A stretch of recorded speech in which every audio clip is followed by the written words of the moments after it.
Isang pinagpalang araw sa inyong lahat. Tayo po'y magninilay sa salita ng Diyos, ang pinagmumulan ng awa ng ating buhay, ang salitawa. Today we are celebrating the feast of Saints Michael, Gabriel, and Raphael. They are archangels. Minabati ko po ng isang maligayang pagdiriwang ng kapistahan ang San Rafael Parish sa Limansangan, Binalonan, sa pamumuno po ng kanilang pura paroko na si Reverend Father Angelito Arzola. Father Lito, happy fiesta po sa inyong lahat.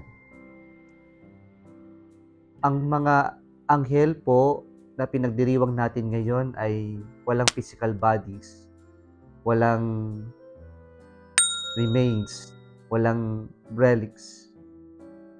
Kaya po, hindi man natin sila nakikita, pero alam natin na sila'y totoo. Ang salitang anghel, ang ibig sabihin ay messenger.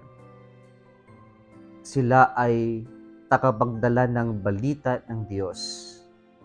At kung yung balita ay mayroong malaking kalagahan sa kaligtasan nating mga tao, ang ipinapadala daw ng Diyos ay ang mga arkanghel. At ito ay sina San Miguel, San Gabriel, at San Rafael, na nagsisigurado tayong sa kanilang pangalan sapagkat sila ang nabanggit sa banal na kasulatan. Ang pangalan na San Miguel ay ibig sabihin, who is like God or defender. Si San Gabriel, ibig sabihin ay God's strength or the great messenger. Or at si San Rafael, God heals.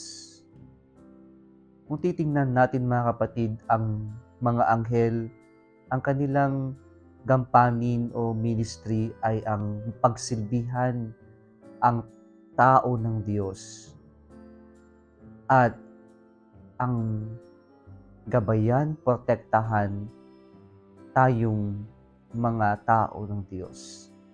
Yun ang kanilang gampanin. Kaya po ang lessons natin ngayon sa pagdiriwang natin ng dakilang kapistahan ng mga arkanghel ay unang-una sa lahat, tayo din ay maging mga mabubuting na tagapagmatsyag, tagabantay para sa Diyos. Be vigilant. And we can be vigilant gaya ni San Miguel kapag ipinagtatanggol natin ang katotohanan, ipinaglalaban natin ang kabutihan, ang mananatili tayong mabuti sa kabila ng maraming hindi mabuting nangyayari sa kapaligiran natin o sa paligid natin. Tayo magiging vigilant kapag tayo'y naghahayag din ng mabuting balita, kung ang ipinapahayag ng natin kung ano yung totoo, kung ano yung mabuti, kahit paminsan ito yung masakit at hindi kaayon-ayon sa nakakarami. Maging tagapagdala tayo ng mabuting balita. At pangatlo, sana tayo din ay tagapagdala ng lunas o tagahilom kung saan sa mga panahon ng hindi pagkakaunawaan, hindi pagkakaintindihan, ay tayo nawa ang magdulot ng kagalingan o pagkakaayos. Tayo nawa ay maging vigilant gaya ng mga anghel na magtatanggol, magdadala ng mabuting balita, at tagapagdala din ng lunas. Pangalawang lesson natin, sa mga anghel, napakahalaga ng ang pagsisilbi sa Diyos ay yung kahalagahan ng pagpapakumbaba, na mapagsisilbihan lang natin ng Diyos gamit ang weapon ng humility.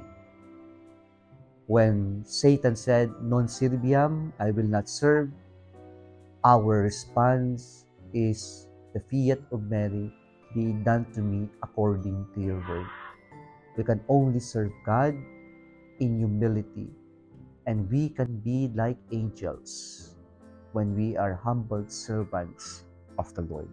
Kung nagustuhan mo ang video na ito, huwag kalimutang mag-like, i-share at mag-subscribe sa Litawang Facebook page and YouTube channel. Muli, isang pinagpalang araw sa inyong lahat.